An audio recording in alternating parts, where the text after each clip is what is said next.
Single పేజీలోకి land survey registration 3 విభాగాలు ఒకే గొడుగు కిందకి. జనవరి తర్వాత ట్రిబ్యునల్స్ 2 జిల్లాల్లో ఫోరెన్సిక్ ఆడిట్ పూర్తి. త్వరలో జీవో 58, 59 అప్లికేషన్ల పరిశీలన. 2 ఏళ్ల రెవెన్యూ పాలనపై మంత్రి పొంగులేటి శ్రీనివాసరెడ్డి నివేదిక. ఈయన ఏమంటారంటే ఒకటే పేజీలోకి ల్యాండ్ సర్వే రిజిస్ట్రేషన్ 3 కలిపి వచ్చేసాట.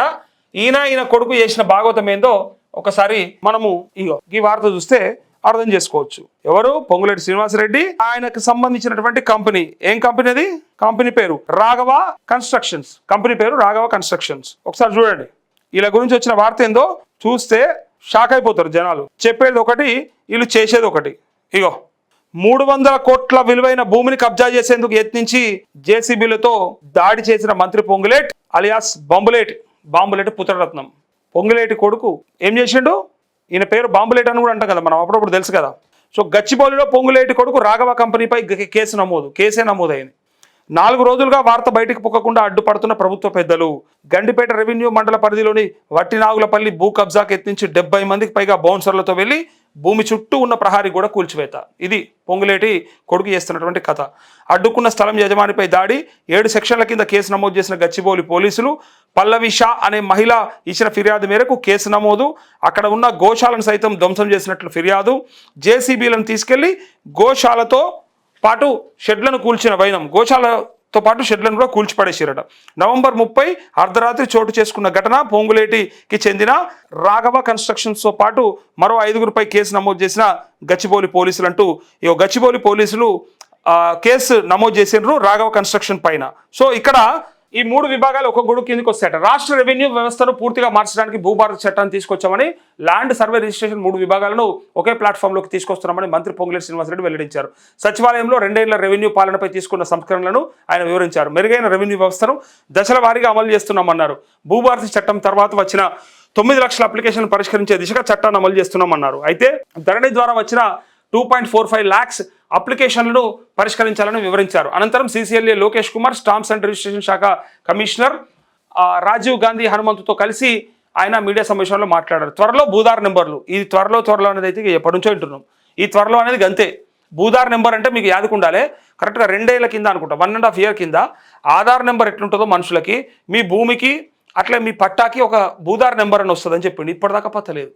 అప్పుడు ఎప్పుడో చెప్పారు మనకి, ఇక వచ్చేసిన భూదార్ నెంబర్లు స్పెసిఫిక్ నెంబర్ ఒకటి వస్తుంది, యూనిక్ ఐడెంటిటీ కోడ్ వస్తుంది మీకు అని చెప్పారు మన భూమికి, మన ల్యాండ్కి. కానీ రాలే. ఇంకా త్వరలోనే ఉంది అది. రాష్ట్రంలో 33 జిల్లాల్లోని 413 గ్రామాలకు నక్షాలు లేని సమస్యను పరిష్కరించేందుకు ప్రభుత్వం భూదార్ వ్యవస్థను వేగవంతం చేసింది. 1948లో ఉన్న 40 లక్షల సర్వే నెంబర్లు ప్రస్తుతం 2.42 crores పెరగడంతో స్పష్టత కోసమే ఈ కొత్త చర్యలు చేపడుతున్నామన్నారు. మొదటగా 5 గ్రామాల్లో కొత్త సర్వే నెంబర్లు, భూమి హద్దులు ఖరారు చేసి భూదార్ నెంబర్లు జారీ చేశారు. ఇదే విధానాన్ని విడతల వారీగా 413 గ్రామాలు అమలు చేయనున్నారు. రాష్ట్రంలో 10,519 రెవెన్యూ గ్రామాలకు సేవలు అందించేందుకు 6,000 మంది జీపీఓలను నియమించినట్టు తెలిపారు. భూదార్ యాప్లో బ్యాంకు ఖాతా మాదిరిగా భూమికి సంబంధించిన అన్ని రికార్డులు, సర్వే మ్యాపులు, కోఆర్డినేట్లు స్పష్టంగా కనిపించేలా ఎన్ఐసి సహకారంతో వ్యవస్థను రూపొందిస్తున్నట్టు ప్రభుత్వం వెల్లడించింది. డిసెంబర్లోనే నక్షాలు లేని 373 గ్రామాల వారికి భూదార్ కార్డులు జారీ చేయనున్నట్టు ప్రకటించింది.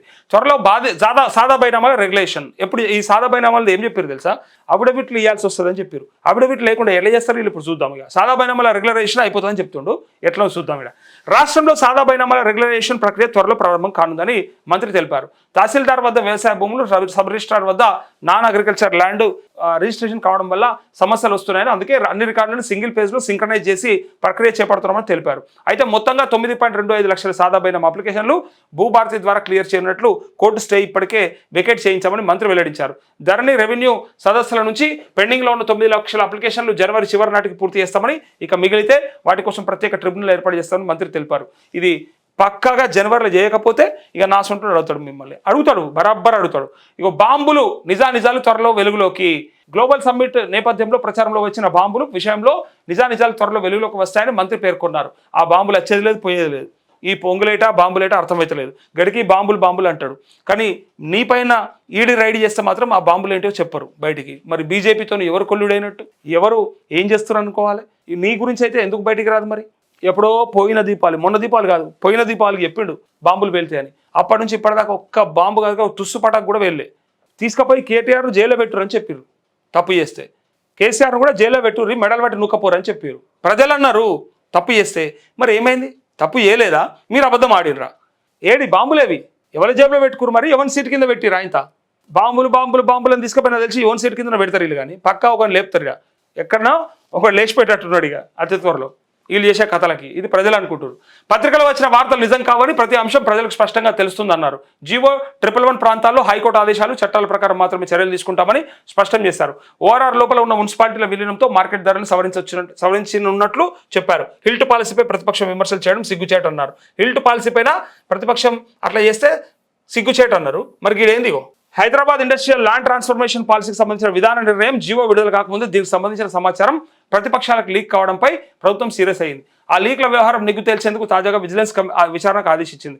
నవంబర్ 20న ఫోటోషాప్ స్లైడ్స్ బయటకు వచ్చినట్లు అధికారులు అనుమానం వ్యక్తం చేస్తున్నారు. ఆ మరుసటి రోజు నవంబర్ 21న హిల్ట్ పాలసీపై ప్రతిపక్ష నేత కేటీఆర్ ప్రెస్ మీట్ పెట్టి ప్రభుత్వ పాలసీలపై విమర్శలు గుప్పించారు. ఈ క్రమంలో ఇప్పటికే శాఖాపరమైన విచారణకు ఆదేశించిన అధికారులు తాజాగా విజిలెన్స్ విచారణకు ఆదేశించారంటూ తెలియదా? ఎందుకు తెలియదు? అగో మీ దాంట్లో వాళ్ళు ఉన్నట్టు వాళ్ళ దాంట్లో మీ వాళ్ళు ఉండరా?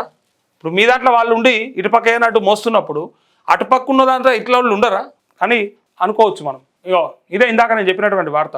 కబ్జా కుట్ర వెనుక రాఘవ కన్స్ట్రక్షన్స్, బాధితుల ఫిర్యాదుపై గచ్చిబౌలి పోలీసుల ఎఫ్ఐఆర్ అంటూ ఈ ఎఫ్ఐఆర్ మనం ఇందాక చెప్పినాం కదా, ఇదే వార్త. ఇగో బాంబులు నా మీద పడ్డాయా లేకుంటే ఆ రాసిన వాళ్ళ మీద పడ్డాయా డెఫినెట్గా తేలుద్ది. నా కొడుకు ఎటువంటి వ్యాపారం చేస్తాడు ఏమిటనేది నిదానంగా నిలకడ మీద తెలుస్తుంది. గ్లోబల్ సమ్మిట్లో బ్రహ్మాండంగా జరగబోతుంది. అయితే దానికి కౌంటర్గా నాకు తోచింది, నా కళ్ళలోకి వచ్చింది, నా పేపర్ ఫ్రంట్లో పేజీలో రాసుకుంటా అని అనుకున్నంత మాత్రాన నిజం మారిపోదు. నమస్తే తెలంగాణను ఉద్దేశించి పరోక్షంగా రెవెన్యూ శాఖ మంత్రి పొంగులేటి శ్రీనివాసరెడ్డి వ్యాఖ్యలు. మరి ఇదేమైంది? ఈ వట్టునాగులపల్లి కబ్జా బయట పడలేదా? ఇప్పుడు ఎట్లా ఎఫ్ఐఆర్ అయింది? ఇగో బాధితురాలు పల్లవిషా ఫిర్యాదు మేరకు రావ కన్స్ట్రక్షన్ బిల్డర్స్తో పాటు మరికొందరిపై గచ్చిబౌలి పోలీసుల కేసు నమోదు చేసిన ఎఫ్ఐఆర్ కాపీ కనిపిస్తుంది ఇంత క్లియర్గా. ఇక ఇంత ఉండగా ఇంకొక ముఖ్యమైనటువంటి వార్త ఒకటి. వార్త అంటే ఇక సరే మనం చూసినాం మార్వాడి గో బ్యాక్, లేకపోతే ఇంకా అంతకంటే ముందు అగోరై, అట్లాంటి చాలా చాలా విషయాల గురించి విపరీతంగా సోషల్ మీడియాలో కొన్ని రోజులు ఇట్లా వస్తుంది పోతుంది ఏదైనా ఒక మ్యాటర్ ఉంటే. అయితే ఇక్కడ కూడా నిన్న మొన్న సోషల్ మీడియాలో బాగా మళ్ళీ వైరల్ అవుతున్నటువంటి విషయం ఏంటంటే, ట్రోల్ చేస్తున్నటువంటి విషయం ఏంటంటే, ఎస్పి బాలసుబ్రహ్మణ్యం విగ్రహాన్ని ఇక్కడ రవీంద్ర భారతిలో పెట్టడానికి ప్రయత్నం చేస్తే అది శుభలేఖ సుధాకర్ వాళ్ళ బావ, ఎవరు బాలసుబ్రహ్మణ్యం వాళ్ళ బావగారు, ఆయన బావమరిది ఆయన. సో సుధాకరు పెట్టడానికి ప్రయత్నం చేస్తే మన తెలంగాణ పృథ్వీ లాంటి కొంతమంది ఉద్యమకారులు పోయి అక్కడ ఆపడానికి ప్రయత్నం చేసి వాళ్ళతో కొంత జరిగింది, వాదోపవాదాలు జరిగినాయి. సో ఆ ఆర్గ్యుమెంట్లా బయటకు వచ్చింది ఏంటంటే, వీళ్ళు అంటుంది ఏంటంటే, ఎట్టి పరిస్థితులలో ఇంకా ఇప్పటికీ అంటే జరిగినవన్నీ జరిగిపోయినాయి, ట్యాంక్ బండి మీద ఉన్నటువంటి విగ్రహాలన్నీ ఉన్నాయి, ఇంకా వాటిని ఏం అనట్లేదు మేము, కానీ ఇప్పటికీ కూడా ఆంధ్రాకు సంబంధించినటువంటి వాళ్ళ విగ్రహాలు ఇక్కడ అవసరమా అని చెప్తూ, అయితే కొంతమంది కళలకు ఎక్కడి అసలు కళలకు అట్లా మనం అడ్డం పెడతామా, ఎక్కడనో పెట్టుకోవచ్చు కదా అంటే, మన తెలుగు రాష్ట్రానికి సంబంధించినటువంటి హైదరాబాద్కి సంబంధించినటువంటి వ్యక్తి ముంబైలో బాలీవుడ్లో పెద్ద డైరెక్టర్,